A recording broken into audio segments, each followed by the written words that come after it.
Hi guys, ArchieLuxury. Go to f2bbs.com. www.f2bbs.com. The last bastion of free speech on the interweb. Hi guys, ArchieLuxury channel. Today guys, I'm starting the series YouTube watch channels that I hate. And the first one is the Timepiece Gentleman. The Timepiece Gentleman.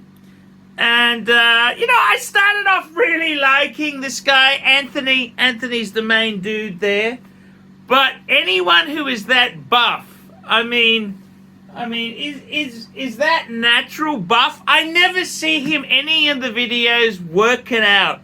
I never see him pop an iron. He's just, eating Chick-fil-A, going to steak restaurants.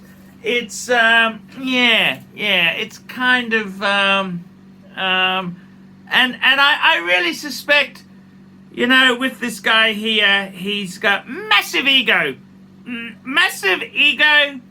to go with the, just a big attitude there. And look, the background, I have watched these videos there. I realized he was in jail. He got out of prison, and then he's only been trading watches 3 years. That's not long, really, is it? 3 lousy years.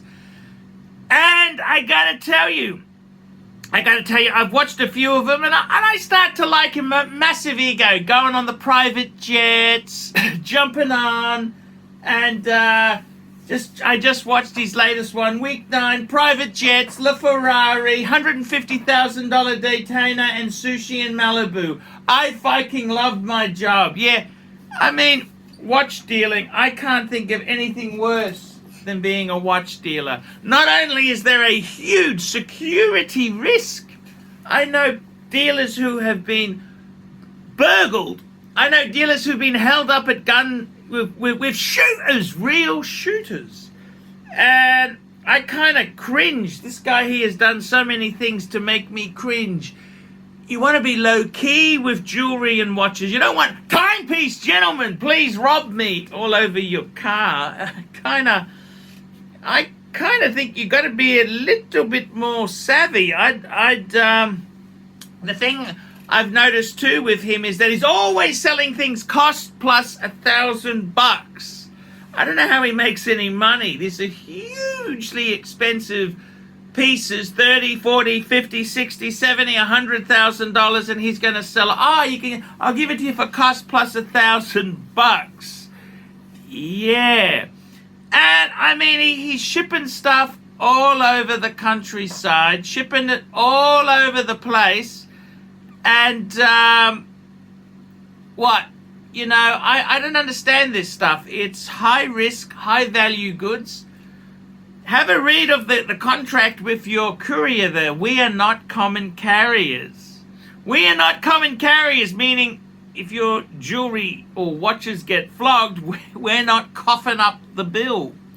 So I got to tell you, I think he's giving a false delusion to how easy the watch industry is. I think in many ways it's extremely tough business to be in, and it's a business which is fraught with danger. And he's an interesting dude. He doesn't seem to have much. He seems to be, everything's look at me. You look at the watches, you look at the cars. His dream car is a G-Wagon. Oh my God, a Mercedes G-Wagon. He's got 6 Daytonas, platinum, gold Daytona. I got to be totally frank with you. I got a friend of mine who's got the platinum Daytona with baguettes. I think it's a hideous watch. Absolutely hideous. Look at me.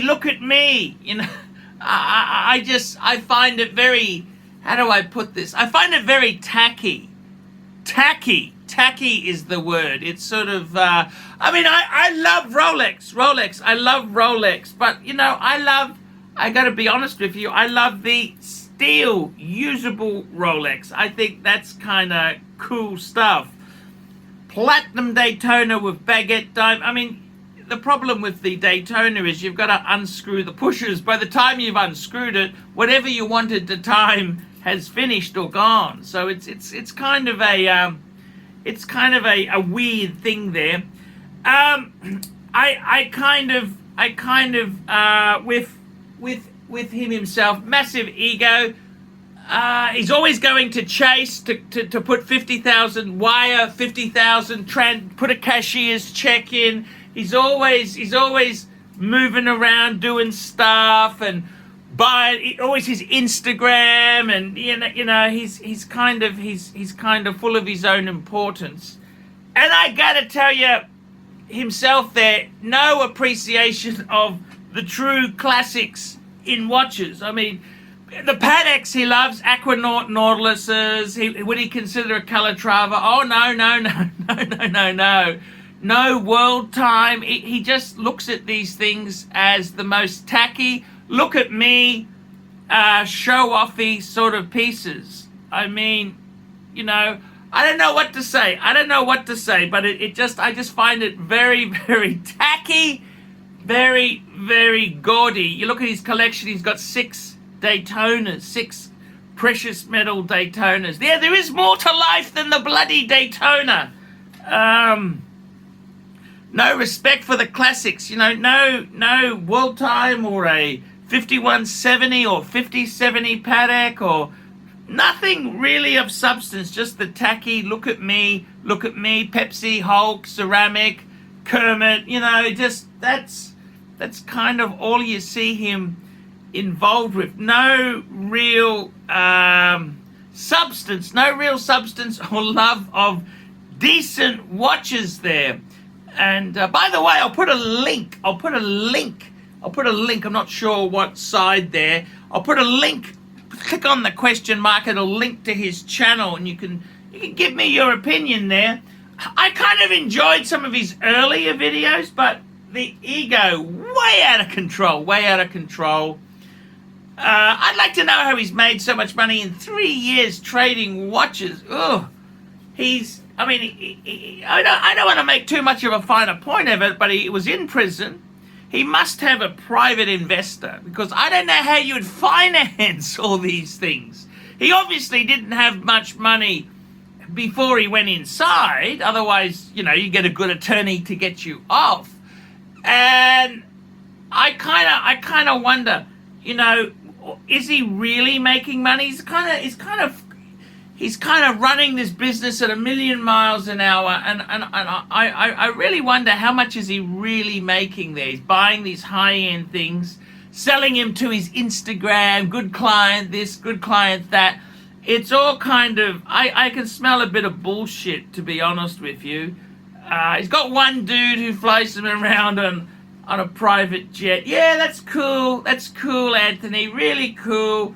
But no real appreciation for the masters in watches there, the classics. All look at me sort of models, all kind of look how great I am, you know, very, very American, you know, American sort of show-offy. No respect for a classics. No respect for a 5970 or a 3970 or a 2499. No respect for any of that. It's all look at me, I'm the greatest, I'm so wonderful sort of stuff. And I kind of get a bit sick of it. He's got a nice enough personality. He's dealing with flippers and dealers, and they're selling to him secretly. And yeah, I must admit, I've seen some pretty lousy. He's got big delusions of grandeur. Delusions. He said he's going to be doing he wants to do a Netflix series. And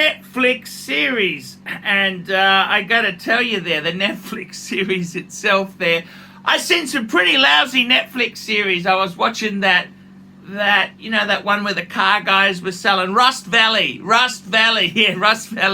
and they were doing up cars, and they were losing money on every deal. You wonder how he survived. I mean, it's a business. You got to make money. Can't go backwards continually. But I kind of see him himself. He's got his own shtick. He's buying these watches from, I don't know, people bring them in and then he sells them for a cost plus $1,000. I'd like to know, at the end of the day, is he really making anything? I think he's a sort of guy who could go bang. It just evaporates. And the thing I find hilarious is he was offered $1 million to buy into the business. Man, $1 million! I would have taken that, man, if I were you. $1 million is a lot of money. But he puts a huge value. I mean, what sort of value is on a business where you're selling $50,000 things for cost plus $1,000? I mean, I don't quite get that. I don't quite get that. But what do I think of him? Massive ego, massive opinion, no real class or taste, no real appreciation for the classics, Patek, Lange, Vacheron. Just the look at me models. Just complete lack of class. There you go, guys. That's my review for Timepiece Gentleman. Check him out. And Timepiece Gentleman, if you're watching, I give you the right of reply. You can come on and do a show with me and we'll chat. We'll chat watches, man. I'd love to do a show with you. So there you go, guys. That's the first one in the series. YouTube watch channels I hate. Tell me what you think, guys. Like, subscribe, tell your friends, and I will see you in the next one. Hi, guys. ArchieLuxury. And who do I recommend in America? In America, who do I recommend for quality pre-owned wristwatches? DavidSW, DavidSW, DavidSW. Go to DavidSW.com. He is the best, the greatest pre-owned dealer in all of the United States of America. DavidSW, DavidSW, DavidSW. Hey guys, ArchieLuxury. Who do I recommend for watches in Brisbane and Sydney? Vintage Watch Co. That's correct. Vintage Watch Co. in Brisbane Arcade in Brisbane and the Strand Arcade in Sydney. Vintage Watch Co. Brisbane and Sydney. Ronnie, I've known him since the late 90s. Ronnie is a top bloke. Luke is a great guy. Vintage Watch Co. That is who I recommend in Australia. Check out Vintage Watch Co. and the guys' amazing range of watches. They also do service and repairs. Vintage Watch Co. That is where the pontiff goes. You know, some of my Pateks came from Vintage Watch Co. That's right, guys. Vintage Watch Co.